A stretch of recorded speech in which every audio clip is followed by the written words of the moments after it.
It's just lovely to see these familiar faces, and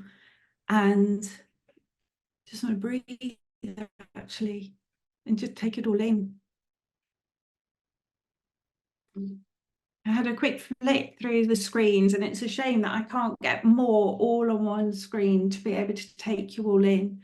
But it's just amazing to see you all here and really moving, actually. So I'll share before I kick off with introductions of who I am. I thought I put a cap on the event for 20 people, and then I was told, there's this many people registered, and I was going, oh my goodness me. And it was just perfect. So it's just wonderful to see so many here. So what I'd like to do, just going to introduce myself. So I'm Elizabeth Reilly. I'm an executive coach. I'm a coach supervisor, and I'm also a board advisor.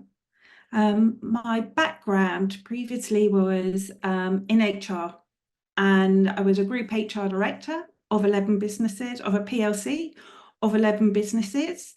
And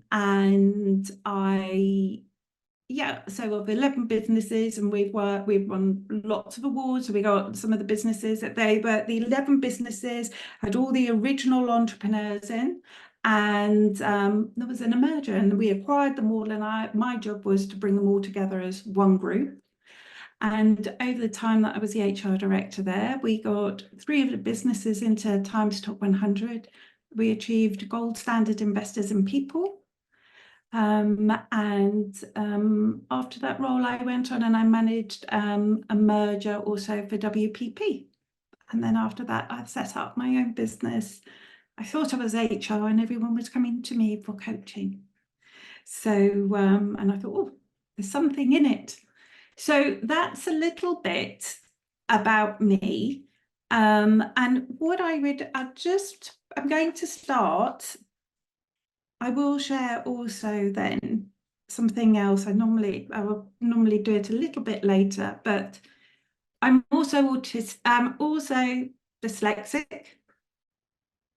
18 years ago, I was diagnosed with ADD. And in January, I was diagnosed as also being autistic. So our conversation today will be some of those discoveries, some of the learnings, how they interplay, how masking, and I also have family members who have similar diagnosis, and how it's different for each person. Because we can have these labels, but they're just that. It's each person and how they show up, how it manifests for each person is highly unique, and there is no rule book or clear guidelines as to how this works. All right. So I have asked Nicola to help me because I won't be reading the chat box.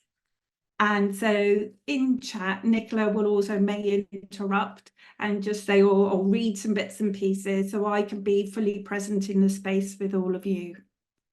And what I would like to do is I'm going to share my slide.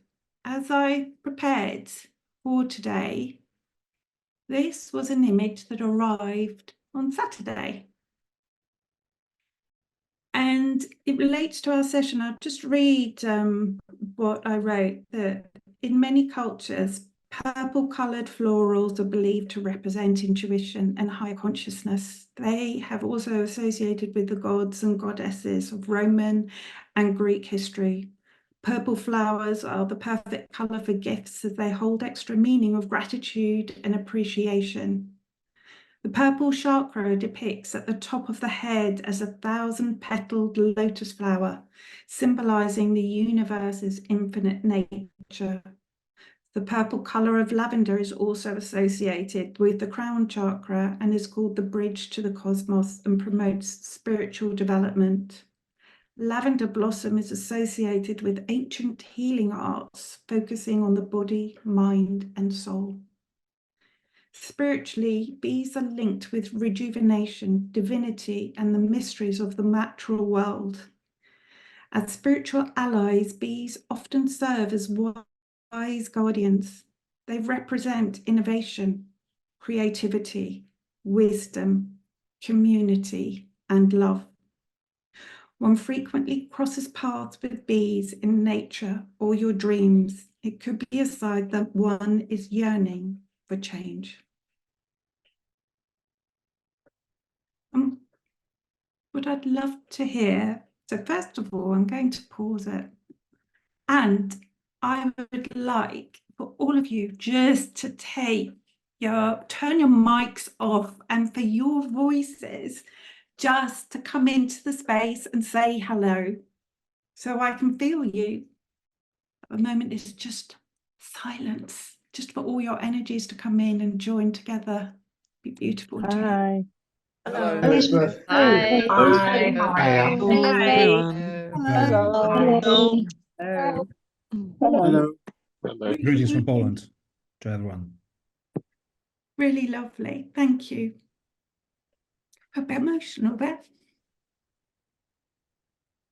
So, I would also like you to, if you will indulge me, put in the chat, what had you be curious about today's session that you chose to make time to join us? And why is that of interest right now for you?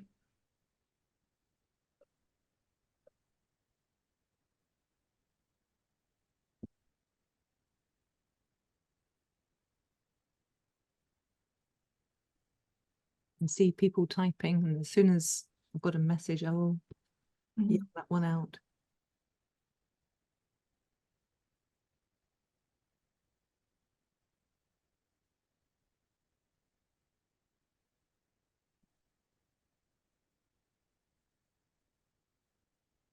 Okay, so Edward says people are different to what I think they are.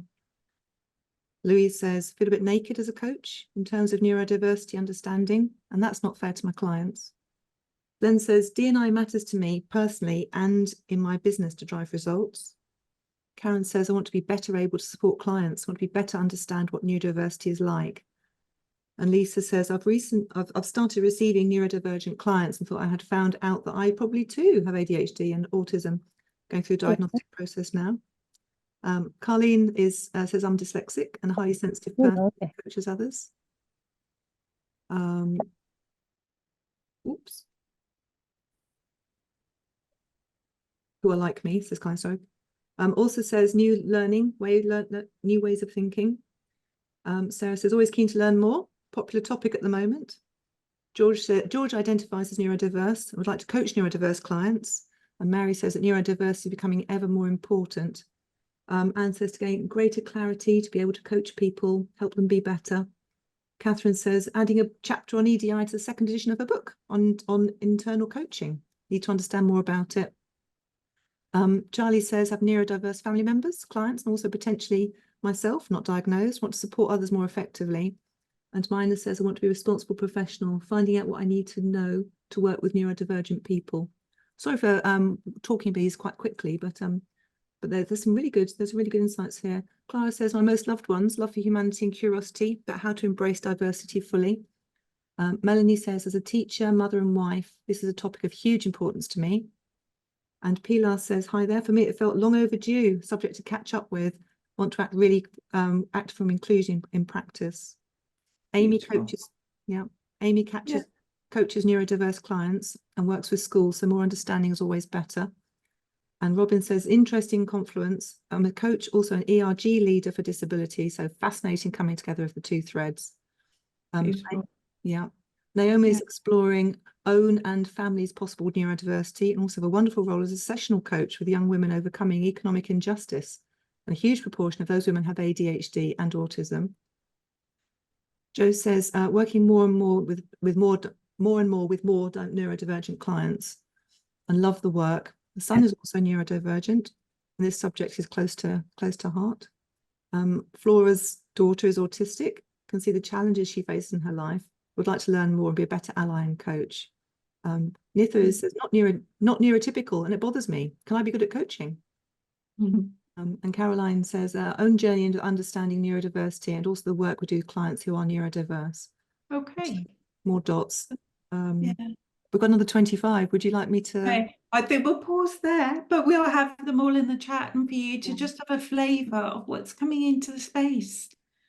And it's all beautiful. It's just so thank you all in your generosity for sharing. I'm going to share my screen with you. So I was thinking about how I was prepping for today. So and I had supervision last week. And on the Monday, I was thinking, and the image of a mountain came up, and I came across this poem or just grounding, and it was beautiful. Sit like a mountain with a sense of strength and dignity. Be steadfast, majestic, natural, and at ease in awareness.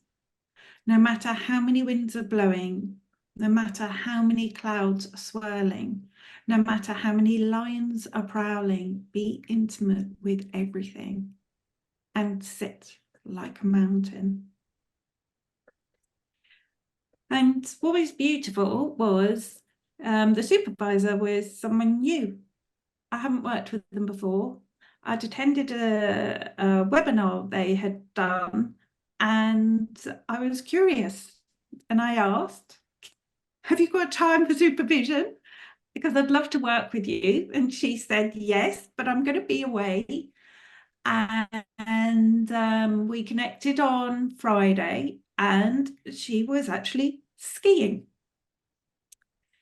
And she said, oh, I'm skiing and I've been traveling over and I'm just bringing in this fresh air, this clear sky. And I said, oh, I'm curious because I came up with this picture on Monday. When did you arrive? And she arrived on Monday. And we started talking about the week because I'm talking this week. I've done 6 webinars, one for B Corp, neurodiversity within B Corp, neurodiversity on boards, neurodiversity for just for how it shows up in supervision, and this one as well. And some I'm doing on the same topic but on different time zones. And when we started having a look, I was sharing all the bits and pieces that I'd thought about, and just noticed, I said, I've thought about. And I said, you know, what I've realised is that in what I've thought about, I haven't factored in joy. And she goes, that's interesting. She said, because I took a photo of something this morning that was at the top of the Alps. And there she is, joy. And I'm inviting that into our space.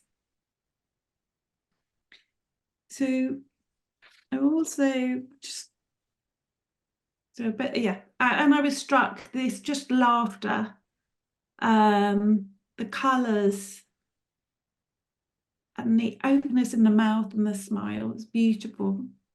So I'm inviting the supervisor, but also joy into our space. So I just want to share, I've given some thought as to how we work together, and just some pointers as an invitation to share and engage with generosity, care and compassion, experiment and experience with an open body, mind and open heart. Come with a sense of adventure and curiosity, fun and play on purpose, courage to be vulnerable and take care of you and your own processes. So my intention when thinking about our time together, it was an invitation to explore and discover through someone's lived experience and connect with their map of the world in a safe, non-judgmental environment. But when I just want to, so I wrote this, but just to flag for you also for your processes and care of yourself that this session is recorded. So just for you to be aware that in your sharing that the session is recorded for confidentiality, you know. And I wanted to just share something that landed in my inbox on Monday as I was just thinking about the week and getting myself ready, and it was perfect. We feel a real connection with others, knowing that we are all subject to the same insecurities and failings, and we all have dreams for the future.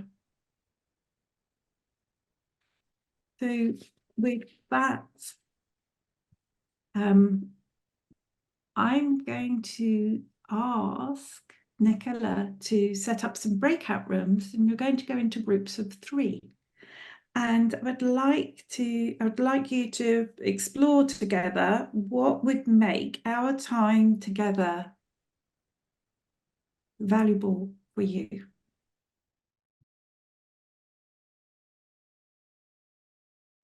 So I'll just read what I'm taking. So I'm seeing how to better serve clients, the curiosity, learning, connecting with others, tools. I'm just getting insights of experience, desire to be kind, access needs, accepting not everybody may. That some people may not be diagnosed, and we may not always get things right, but the intent is to be kind. I love that. How some people mask and others try to expose diversity. So we'll put masking down. Great awareness of what it means to be neurodivergent, also to celebrate what makes each other different, awareness, and how it will be so different if a client themselves is aware and diagnosed neurodivergent and recognizing that there isn't a silver bullet. Yay! With some good strategies. Also how we can help them identify and maximize their superpowers. I've seen superpowers come up a few times, so I'm going to write that down. What I can learn to help me support my clients better. Okay, better support. Again, able to recognize neurodivergences in coaching, able to recognize, learn more so you can be a better coach and mentor, how we may further break our assumptions, and we need to share experiences coaching to accommodate these differences. Love to hear about neurodivergent affirming therapy or other services. I'm interested the overlap with NLP working, how best to communicate with other people. Right, I'm going to pause it there then. So I've got a bit of a gist. Better serve, curious, masking. I've heard superpower, able to recognize. So I just want to invite, I'm going to show my next slide, and I'm going to invite somebody else into the room. That's me, my little me. And I just want her to be in the space with us all. So this little girl was those eyes just catching me. It's a bit emotional. A mother and father. My father's from Pakistan, and my mother's Dutch. I met at art school in the 60s, and the parents of this beautiful little girl. And she's me, and I'm going to take it down because it's a bit emotional. I was in school, and I found reading and writing really difficult, and I was put in remedial classes. And but I was good with numbers, but they couldn't figure out what was going on. And somewhere along the line, I just had an assessment, and I was diagnosed with dyslexia. And my headmaster said to my mother that what was possible for me was to be a packer in a factory. And we fast forward a few years, then I'm at school, and my mum moved my schooling. I was very fortunate in the fact that my mother was a stand for me, and I received a scholarship for a school. I didn't get any additional support around my dyslexia, but when it came to taking my O-levels at the time, I found them difficult, and as one particular one, I just thought there's no way I can do it. And I went to the teacher and I said, I need to give this up because I can't do it. And she said, you absolutely can. You're not giving it up, and you're going to be fine. And that was the one exam that I passed. My school didn't submit my access arrangements. I didn't have extended time. I didn't have allowances for my spelling. And I failed quite a few with D's, but the one I passed was biology, and I got a B. So when we believe and see the person for the awesome person that they are, anything is possible. I then went on, and I don't know how, but I had a successful career. I hid my dyslexia. I was ashamed. Nobody knew. I had coping strategies in place. And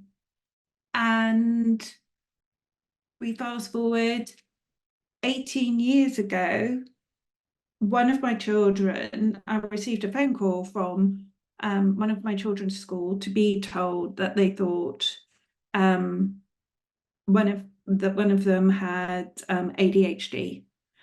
And so within a period of 3 weeks, they were assessed and diagnosed with having ADD and autism. And in that, we saw in the family, so I'll share, my husband is dyslexic and also has ADD. And I don't want to talk too much about the children because they're 24 and 27 and they've got their own careers, and this is on YouTube, and I don't want to be sharing any more about them. Needless to say, this household is full of fun dynamics, and each and every one of us choose to manage our own neurodivergences in our own way. One thing that I would like to just acknowledge right now is we will be sharing a copy of the slides with you. You will get, so on that, there is a bit about the B, but there are lots of links. So for individuals around neurodivergences in business, there's some stats, there's also something around terminology, the recent terminology. And I'm going to give myself permission to not have it right because I want to fully be with you. And if I'm going to get hung up on terms and saying this right or that right, as long as all of you are going to be generous, and if I get something slightly clunky, that you can be with that and understand the intention in which I'm sharing. So I had my diagnosis then, and then my husband did. And at the time, 18 years ago, I was finding things really difficult. And I asked, was there anything else going on for me? I did not think autism. I thought there was something else, maybe because everything was just too much. And I was told no. But if we fast forward to November, I started this 2023, I started having therapy again because I just realized I felt really deep in comparison to other people. And I've done a lot of work in supervision, and I can start sharing with you because I'd gone to some journaling groups, and this is in October. I did a drawing, and this was, I went to visit my inner child, and I asked her how she was, and she was in the Alps, and there was music, and there were bubbles and love, and I was even, oh, there's a flower, and then there's my dog here, and there was just love and laughter in the space. Then the following week, I was again in a journaling group. You ready for this? Something else came out there, a sunflower. And how I just in this, the images started to change as I started to be more with me. And again, another one.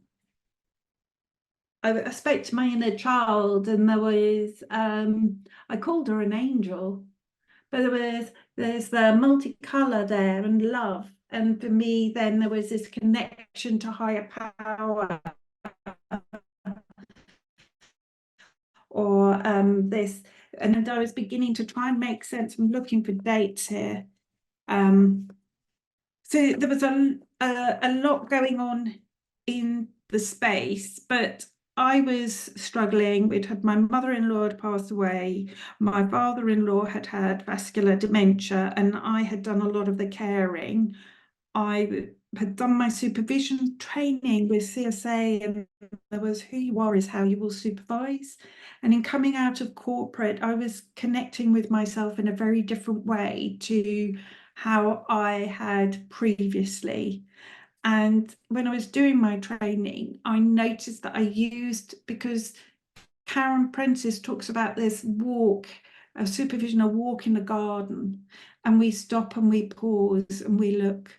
So in my case study, I called my client Flora, and I then started to use the language of flowers to access, to help me talk about the different stages in the journey together over the sessions.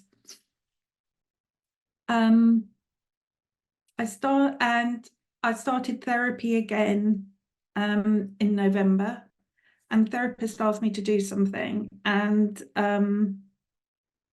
do you know what? I'm going to pause. I'm withholding because I'm really conscious that we're recording. So there's some things that I'd like to share with you, but it's about other people who may be in my family, and I can't, it doesn't give context. So would you like me to just take off the pause the recording for a moment so that you can share properly? I think it's okay, but it's just also just for people to notice and for me to notice. So you know, I noticed I'm withholding, and I will know because it's an indication of my ability to communicate with you. And I'm finding I can't be clear, or I'm feeling I'm not clear because I'm not giving you the whole context. So it's just for you, this my experience of how I'm experiencing myself. And it bothers me. And I think in sharing that, then it's just, hopefully we can allow that to be, oh, Miriam, you're wonderful, you're nodding, yes, and it's just this smile, and it's just helping me be, and Catherine, thank you, I can just be with me, and be with that, oh, lovely, thank you, everyone, and I can just be with me, and it's all okay. And there's our humanity. We don't need to be perfect. Well, we do, so it's imperfection, it is perfect, because that is who we are, we're not machines. And that's love. So when we connect, then this is it. It talks to a question about with clients, how can I better be? How can I do? You don't need to learn anything new. You have it all. The work is not yours. That is for your client to do. You just need to be present, to love. Open your hearts. You don't need to rescue them because they're flipping awesome and bloody powerful. And when you see them as that, they will step into that space that you're not cluttering up with your need to fix, because they don't need fixing. They're powerful people. We are powerful people, each and every one of us. And I suppose that's the compassion and care and love for ourselves.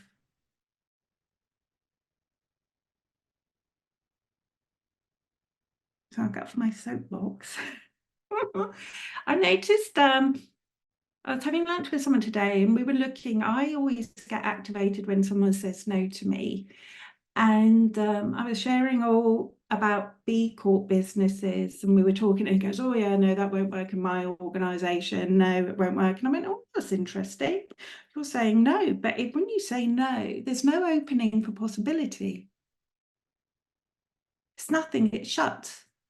And then I said, oh, I wonder, and I just learned something new. I know when anybody says, no, you can't do it, no, it's not possible, and put me in a box, or puts my children in a box. When you use the word no, I've been defined, I've been limited, and I will push because there's no opening for something to be different. So this open heart and love makes so much possible, and seeing them for their awesomeness and just being present and walking alongside and a partnership. So whatever's going on in here for us, because I noticed, I went, oh, I'm scared, I can't say my words, that's about me. I need to let go of it so I can be and feel you. And one of the things that I said to Nicola while you were in the breakout rooms, I can, when you were smiling and I'm getting nodding head, I can feel you and the connection, but I don't hear you. So I operate very much on a sensory, and I feel as though in a bit I'm operating in a void. I can feel some of the energy, but I haven't got something to play off. So it's kind of weird in that respect, but it's also good just to notice. I hadn't realised how important that was for me. The sound, or hearing your voices, hearing you speak.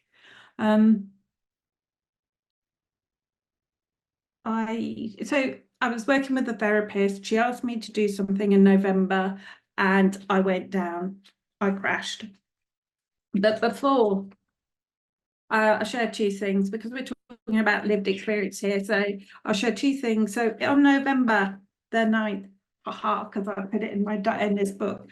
So I must have done group supervision. I supervised a group before, the week before, and the word identity came up, and for one of the supervisees. And we did an alpha poem. And so for those of you who don't know what an alpha poem is, you write a word, theme can come up, or something will emerge in a space, and you use the word up at the top. And so this is what I've done, the word's there, and then you go ID, and you work your way down and you write a sentence. So I'll read what I wrote during that session. So each person does their own, and it's what's right, but it's just as what emerges for them. And then people can share or not, is how I use them. So inner harmony and clarity forming, daring to boldly speak out, ease and alignment without much effort, noticing when I drift, trust and compassion as I allow myself to be, integrity with my actions and who I know myself to be, tender, warm embrace. And then there was the letter Y, and nothing came up. And I said to the group, we'll just sit with it and it will emerge when it's ready. And 2 days later, your voice matters emerged. I just wanted to share, I'm conscious I'm curling my hair, and I would take this to supervision because I saw it as I was belittling myself. And I hated it that I was the only one on the screen and I'm stemming. This is part of something that happens. It's just other people may have fidget toys. I don't have that, but this soothes me. And the minute I knew I could then sit and be with it, and I didn't sit there berating myself on screen, and I'd feel so nervous and I couldn't be in the space with people. I just wanted to share that I was noticing I'm just whole there, and it's so Elizabeth, sorry to interject. I've just seen some other people of holding stuff up in recognition. I see Lisa there with her knitting, and Morwenna's got her, is that a squidgy piece of dough? Oh, a circle there. it's a stress ball, and Ruth has got some things there, a fidget, Got some some things fidget there. toys. I've But got mine a hair is, tie. yeah. So I- mine is definitely, it's my hair. I've tried other things, and I tried, even when talking with my supervisor, I've tried a fabric, and it didn't work. So I'm going to allow myself to be with that, but it's just to explain for you that what's going on for me. I wonder. Actually, I'm sorry to interject, but I wonder, because we've got some really, I think, diverse experiences in the room here as well. If there's anything, Elizabeth, that you'd like to take from the people here, that any questions you've got from them that we could contribute to. Sorry, can you repeat the question?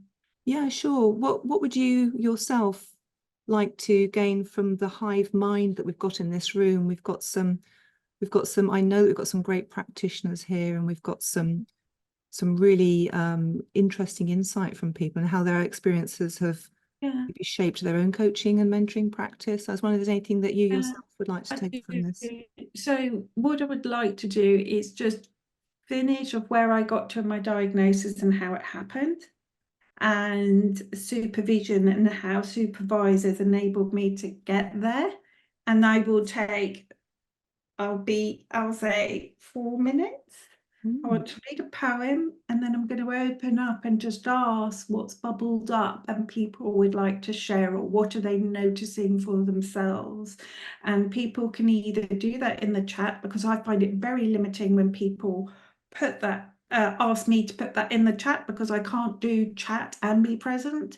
So if people also want to talk, and want to raise the, to come into the space, we can also then take some 5 minutes of people sharing if they don't want to put it into the chat. And then we can go till 5 past, and then we'll see where we are at 5 past to see how to move forward. Does that work for people? I've just got some nodding heads. Okay.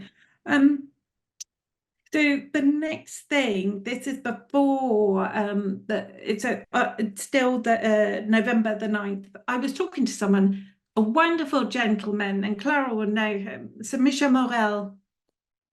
We were talking, and I said to him, I'm struggling. I was in a group, a working group, and I've been in several working groups with the EMCC, doing CDP, and mentoring, and I'm in the global working group for a Centre of Excellence for Supervision.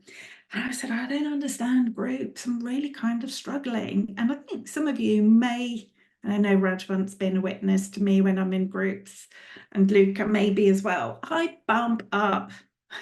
I need clarity.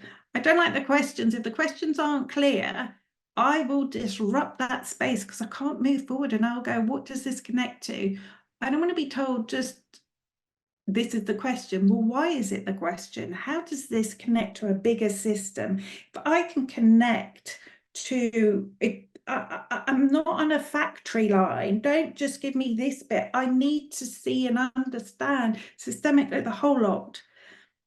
And I wrote an alpha poem about groups. Grappling as I try to find my space, reeling from the waves, oscillating and upended, usurped and exhausted, puzzled, confused, surrender and allow yourself to be. And I thought I would draw. And then I wrote, identity and ego limit you. Let go of trying and just be. And then I drew, and that is what I drew. Release and let go and breathe. The following week, this is when drawing then started. The next day. I must have had a therapy session, and she asked me, who sees me? This is what came out. Who sees me? I don't see me. So how can anyone else? And then I wrote it. Be with what is, so what is may become. And this flower is scabosa, and it means pure love. And up there I wrote, stars are aligning. So for me, some things were becoming clear. And then my therapist asked me a question, and I crashed. She asked me just to clock when I'm getting anxious, and on a scale of 1 to 10, how anxious was I getting, and maybe to notice. And then the autistic side goes, I need to have everything organized, and the dyslexic side fights. The autistic side cannot stand the dyslexic side because it makes mistakes, because it flips things, it gets times wrong. I turn up at venues in the wrong place. I remember I had an interview. I was going to interview someone in Edinburgh, but I booked my ticket for Glasgow. So today I thought I capped it at 20 and we've got 61, and that's okay because I'm okay and it's meant to be. And I think it's perfect for this space, but I think it also is a live example of how it can fight and infuriate this inside of me, and I can berate myself.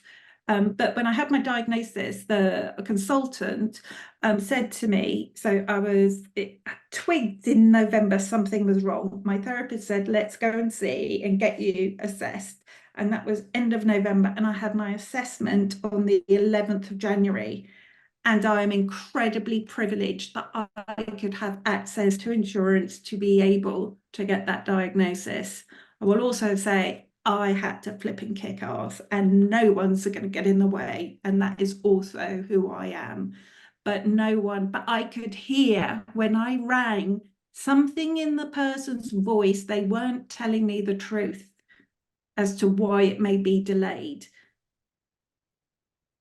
I don't know, but I will know something's there if something's off. So yeah. I've got one thing. I'm going to read the poem, share a picture, and then we'll see what's emerging. Does that work for people? I notice I'm jumping around, but I hope it's kind of making some sense for you guys. Right. Breathe. And this will be in the PowerPoint, I think. And if not, I'll make sure that you do get it. She sat at the back and they said she was shy. She led from the front and they hated her pride.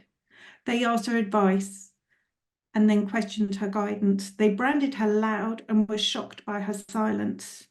When she shared no ambition, they said it was sad. So she told them her dreams and they said she was mad. They told her they'd listened and then covered their ears and gave her a hug while they laughed at her fears.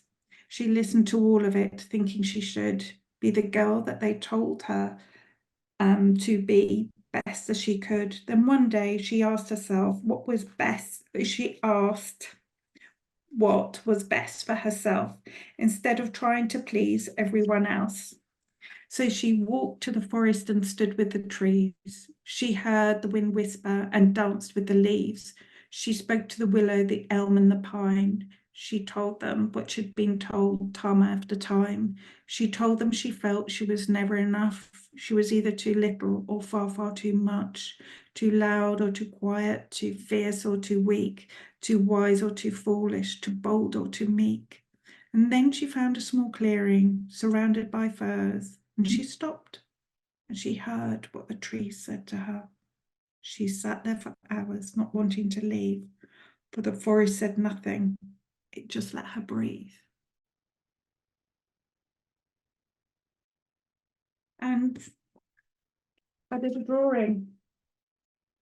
And these trees are the levels, I've written it down, levels of self.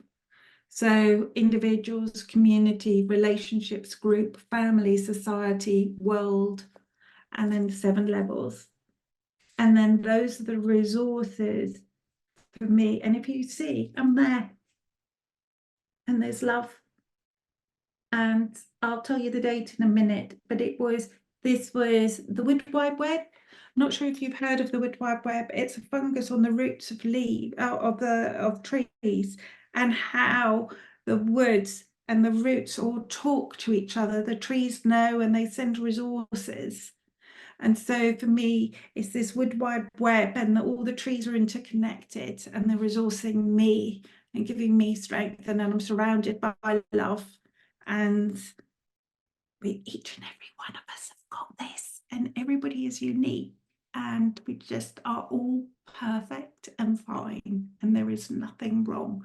And in that, I'm going to pause and open the chat for people to raise their hands. I've just seen something pop up from Clara, and she'll know, she's been in a group with me recently in the Supervision Centre of Excellence, and I'm very uncomfortable for them. And music has come in to inspire us when we're trying to look at competencies and pictures and all sorts. So yeah, I'll open up the chat now. And if people also want to bring, please, their voices, what they're noticing, or would like to share. Have you got any hands? Would like to come off on mute? I see Morwenna in the audience here, and Morwenna, am I right in thinking that you've been speaking on neurodiversity recently as well? I have, yes, a couple of sessions this week, one official Neurodiversity Celebration Week. So it's really great to hear Elizabeth speaking so passionately. Thank you.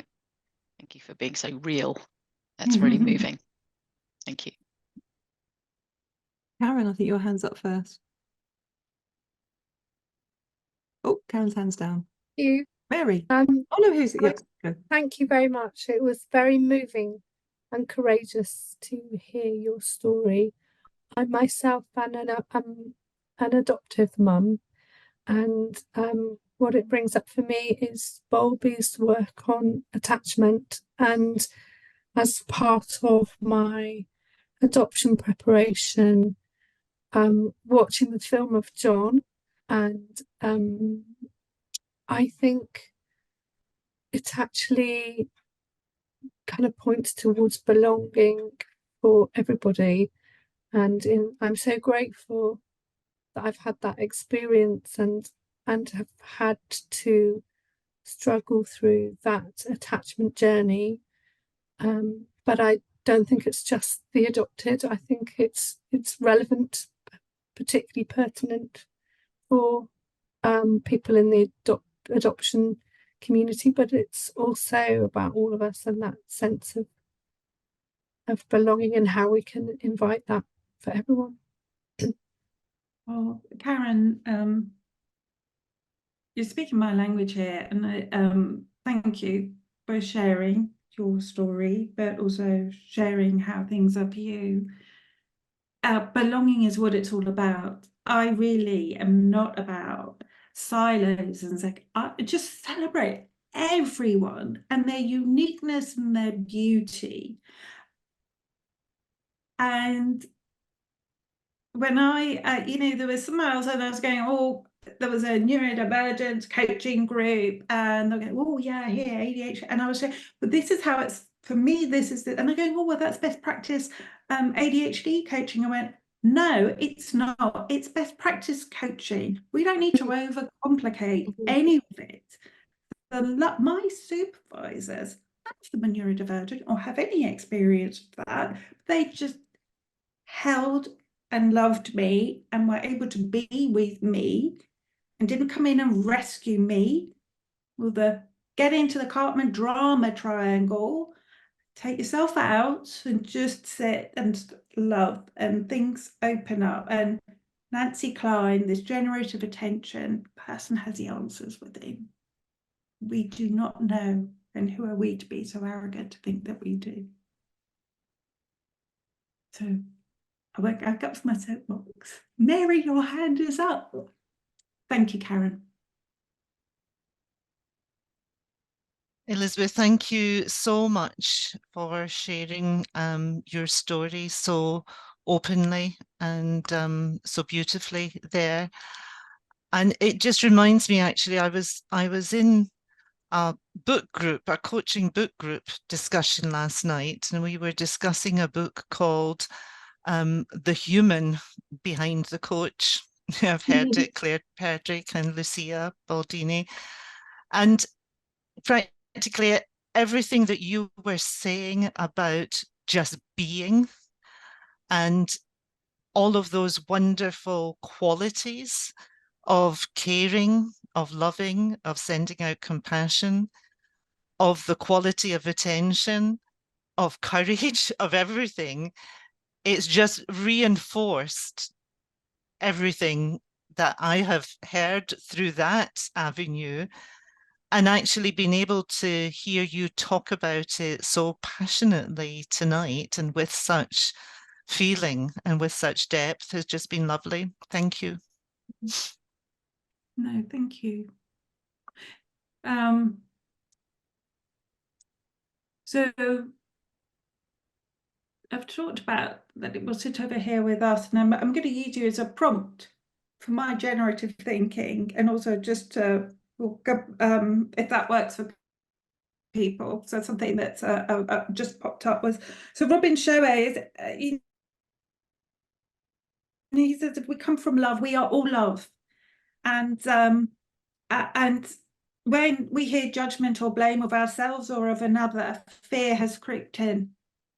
So if we can then, and we move, we step over fear so quickly, and it's then how I see it. And he also uses Hoponopono, and I use that for a long, thank you. I've got it on my LinkedIn. There's 4, you can Google it. But all I will say is the last one, it's a Hawaiian prayer, but there's 4 steps. And the last one is thank you. Thank you for showing me the work that I still need to do. It's what's going on for us. And when we're supervising or coaching, when we get hooked and we're into a story, or even when supervisees come into the space, I don't know whether any of you've witnessed Robin, but Robin, if you start and he'll go stop, and you'll find it so frustrating. But he wants to stop the story, because we're making up a story that's an interpretation of what's happened. What is true is what's going on inside of us, or what we're sharing. That's what we can notice. That's the only thing we can change. It's who we are in that moment, and it's being present. Don't know whether that's made sense, but anyway, big up to Robin. He was massive for me anyway. Yeah, so there's 2 things that I've written down: masking, and I've got the words superpower. And I just wanted to also share that my experience, so we have neurodiversity on both sides of our family, what we've discovered. And also, last year, I discovered both my parents are autistic as well. And I thought that's why I didn't get them, because they were autistic. So I would talk to them, they would interpret things slightly differently, but I was okay. I am okay. There was nothing wrong. But I put it down to the fact that that's maybe I was just trying to make sense. And the reason that we went for diagnosis was I just can't understand relationships. I don't get them. And I'll say one thing and then I'll stop and pause for people to come in. And that's why I think if we have your permission, if you can put yes in the chat for me to send you a link afterwards with a feedback questionnaire for my development, for me to check in with how I'm making sense of the session for my own development. But I would really appreciate that. But we'll take care of that and we'll capture that. So thank you for your generosity with that. But I've noticed I was in a part of a community and it was over 70 people, and all the time it was, oh, I love you. Well, this is amazing. You're such a great contribution. Oh, we're all like family. And then I chose to leave because things had gone on in the family and I wanted to take care and I wasn't able to give the time commitments. Not one of them has stayed in contact.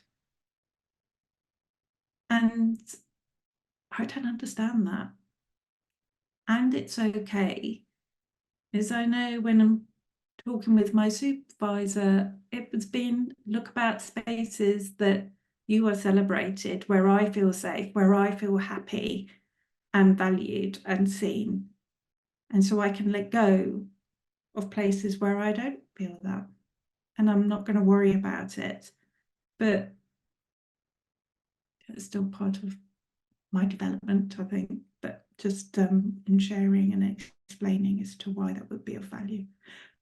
Questions or sharing of your stories as well. Well, you may be thinking, and Nicola, if you see some questions come up in the chat, I'll just share two things maybe. So I mentioned masking and I also mentioned the word superpower. And then Nicola, you can then maybe say, oh, Elizabeth, someone's asked about this or about that, and we can take it from there. So a superpower is, I would just be careful, just notice if you use that word that there may be a reaction within the neurodivergent community if you were to use that terminology. It does cause a reaction. I saw in a chat yesterday and the day before. Strengths, maybe. Honestly, I used to use the word with the superpower with my children. So, and even in the space of time of me posting about this event or being in conversation with the EMCC, I noticed that in Neurodiversity Week, they changed the wording on their website about neurodiversity and what Neurodiversity Celebration Week was. So language changes very quickly in this space. And so does the knowledge and research, but just there is a link in my PowerPoints about terminology, but I just wanted to flag for you guys just to be aware of how quickly things are changing. The other thing about masking is I am unmasked. This is me. I'm sharing with you when something comes up. I'm not trying to control anything. And you noticed when I was withholding, my ability to be able to speak to you changed. And it was the recording. And it's just when fear or when you're trying to control something, all of a sudden, cognitively, I will shrink. And I have chosen to unmask because for me, authentically, I do not feel I can ask clients to step in and own all of who they are if I can't do it myself. And it has been the most incredible journey sharing with my clients and being open. I have found people want, not my clients, but in other communities wanting to pigeonhole me and go, oh, you need to be an ADHD coach or you need to be a coach for people with autism. No, I bloody don't. I am an executive coach and I'm bloody good at what I do. And I'm autistic. And yes, I have ADHD, but it does not mean I need to be put in a box, because I will not be put in a box, and I will stand for that door to stay open for everybody else to not be defined or limited. For people to have a choice in what they do, where they go. I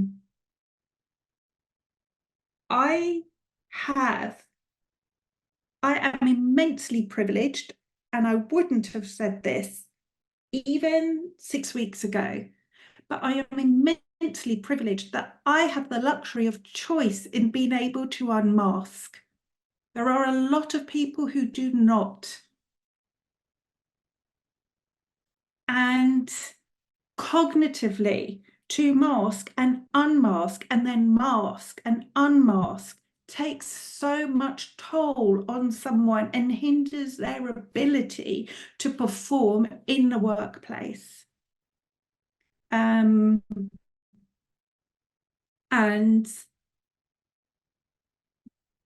who I am is about empowerment for others. And if people can belong and be their authentic selves at work, that would just, or wherever in life, would be just incredible. I got distracted because I saw a question because somebody said, could they speak? So I'll own it. I want to bring Louise in. Just before Louise comes in, actually, I've been looking at these faces here, and I see a mixture of people nodding in recognition, and also maybe thinking this is an aspect they haven't thought about before. So I'm really delighted to bring Louise into the conversation, because she made such a really great point in the chat here. Louise. I just put in the chat that as somebody who thinks that they're neurotypical, I have felt very uncomfortable through this whole session. I have been lost an awful lot of the time, and that's been hugely useful for me. And I feel like as if, wow, I'm getting an insight as to what it might be look like for somebody whose map of the world is different and is divergent and not typical. So I suppose I come in expecting a set of slides where I'd learn loads of stuff, where I'd have some terminology. I've got something much more useful from it. I think that's beautiful, Louise. So you prompted me just, I was in a supervision group, and I was invited into this group. And I sat at the very beginning to say, what is the purpose of us coming together, and who are we for each other? And for me, I need that clarity. If we go back to groups, I need to know, I'm very good if I know what my role is. So if I go into a group and I don't know what the role is, I don't know what to do or how I can be a contribution. So what I then do is I push to try and understand, and I'll ask questions. What's important to you? Why are you here? And people look at me as though how dare I? We're not here to do this. And I'm sort of like, I kind of, if I know. So I'm going to own it. Michelle is flipping awesome. I said to him, why are you here? He goes, I just want to be proud of our work. And I went, yes, I can feel your heart. I want to be proud of what we do. And I got him. And I just was, right, now I know how to play with you, because I've got an inclination, but I need that clarity. And we sat in this group for a year and a half, and I wasn't given the clarity of who we were for each other or what the purpose of that group was. And then a year and a half later, they went, do you know what? It would be really good if we could get that. And I'm sort of like, oh my God. So what I realized is, and I didn't know this, what I see is not the same as everyone else. And I didn't know that until January. So I would go, yeah.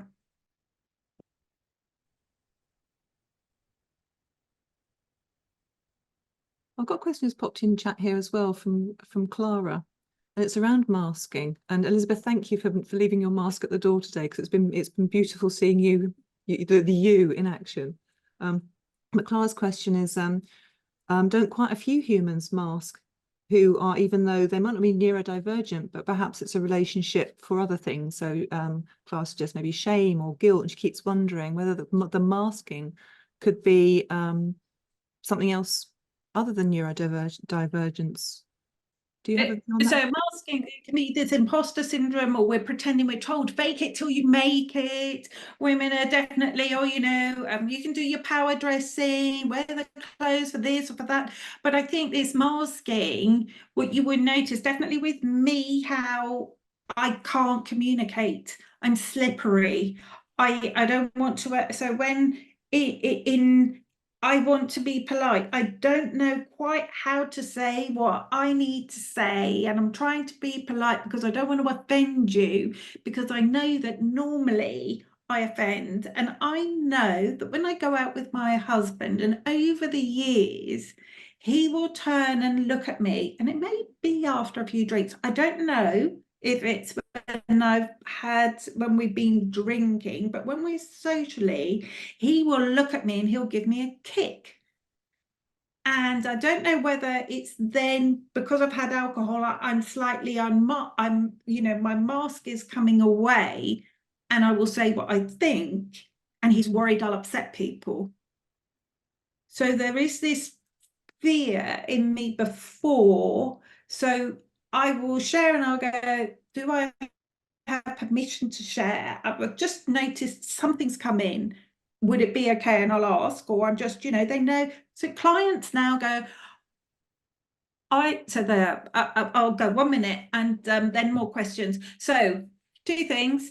I was interviewed for a role, and it was a board level role, and it was around EDI. And this is recent, this is this month. I didn't get the role, and that's fine. And, you know, there were lots of applicants, I didn't get the role. However, they came back, and someone said, and they said, we'd like to give you feedback, was the thing. And then we would like to invite you, and it needs to go to board vote to be a non-exec. And that actually is perfect. That was way better than the EDI role for me. And in me unmasking, I have a link on my LinkedIn page that you can book some time with me, and it then says what would make this session of value to you. You to trust your intuition, because when you do, you challenge the echo chamber, and that can then bring innovation and change. I was doing an executive team away day, and I've been this week in the Lake District. I got back yesterday morning, and I said, oh, you know, it was short notice. They decided they wanted to do it. And he said, I picked up the phone, and you were the first person that I thought of. And he said, I don't want you to get this, take this in the wrong way, but you are an agent provocateur. I challenge just by virtue of being in the space and being me. I don't try to do anything different. Does that help anybody?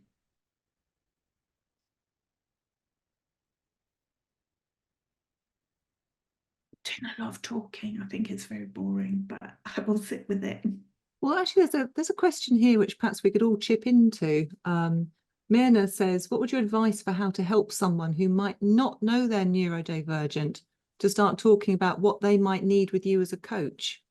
And that seems a really interesting question for you, Elizabeth, but perhaps other people would like to chip in their perspective.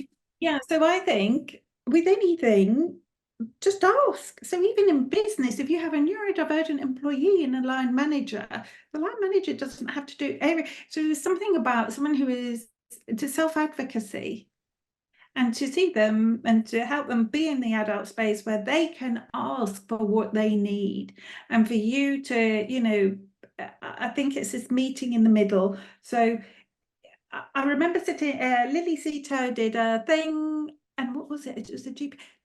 They did some sort of event, and Lily was talking, and it was about the Indigenous coaching and training of for people who were Indigenous, and the accredited program. Anyway, so at the beginning, there was something, is what do we need to be mindful of in this space as we come together? How can I be of service with you? So even when in supervision or as a coach, how would you like me to work with you? It's there. It doesn't need to be any different for, in my opinion, and this is just my opinion, it doesn't mean I'm right or wrong. It's just a perspective, and today is a perspective, one individual's perspective.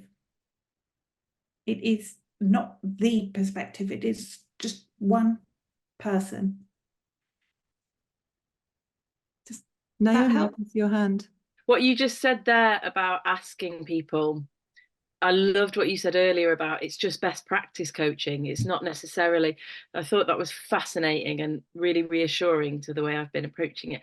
But something that's come up when I said to like the young women that I work with, oh, you know what, or women, you know, what would be useful, or, you know, let me know what are your best hopes. And I'm a solution focused coach, so those kinds of exploratory questions.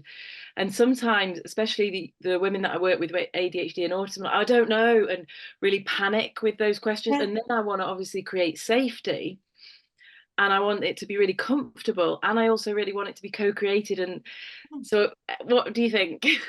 Perfect.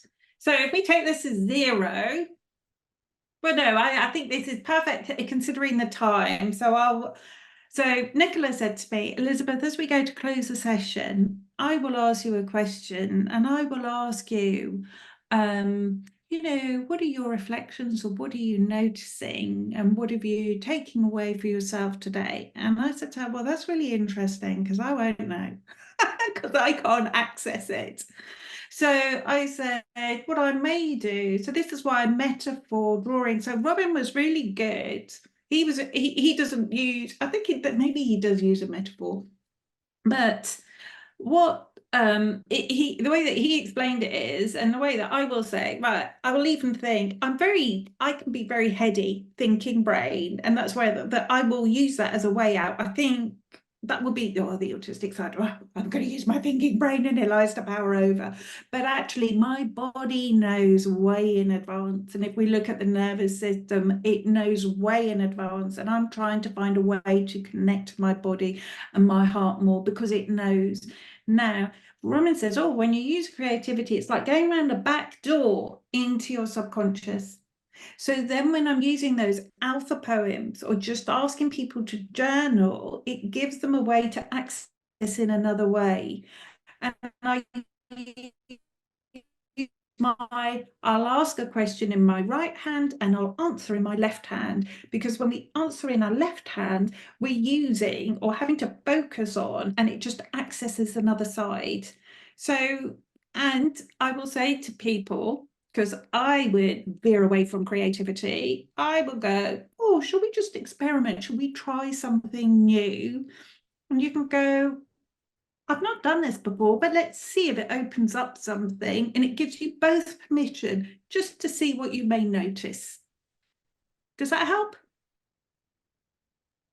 Yes, thank you. And now I've got to go. I've got another meeting. It's been wonderful, and the poem and your whole style is so life affirming and such a gift for the coaching, and maybe for me and my family. So thank you. Thank you. Can you message one word that you would like to appreciate the group for? Yeah. Thank you. Right, I'm mindful. It's 6:30 as well. It is 6:30 as well. And I'm not going to ask you the question, what are you taking from this session? No. But I am going to ask you a question. Yeah, And go the on. question is, if you would hope that everybody here took one thing away themselves from this session that you've said today that you'd really like them to bear in mind, what would that be? No, 3 words have come up. So I'll go with that. So Mhm. love and compassion Mhm. for yourself and others. Forgiveness. Forgive yourself. So for me, I could have gotten a real tears about this 20. And then when I saw the number that had registered, and I know not everybody, but I could have got, and I went, do you know what? It's okay. And to go, there's nothing wrong. And so forgiveness and allowing myself to be with what is, so what is may become. That's not my quote. You can Google it. I'm not going to try and pronounce the name because the spelling in the name will be wrong. Well, Elizabeth, thank you. You've brought your own love and compassion to us here. And on behalf of EMCC Global, can I say thank you very much for bringing yourself and leaving your mask behind. And I think it's really affirming, eye-opening, new perspectives, maybe a confirmation of perspectives. And it's just been a really, really valued session. I've been looking at the chat, and so many people have put in there how much this has really helped them and helped them to think in different ways. So Elizabeth, thank you so much for this. Thank you very much. And everybody just put your one word in as well. That would be really great, because I'll try and create a Wordle for that as well. So thank you, thank you, thank you. And the little girl thanks you as well. What a beautiful picture. I think it should be a prerequisite from now on. All the GPS dialogue series should have a baby photo as well, so we can look back at the, well, I think when you have these limitations as a child put on you, I just wanted her to see, to come in and just feel you're loving, for you to connect with her, and the difference that this makes. So just really incredibly beautiful. And as I said, I'm honoured and privileged to have been able to share. And thank you all for your love, your generosity.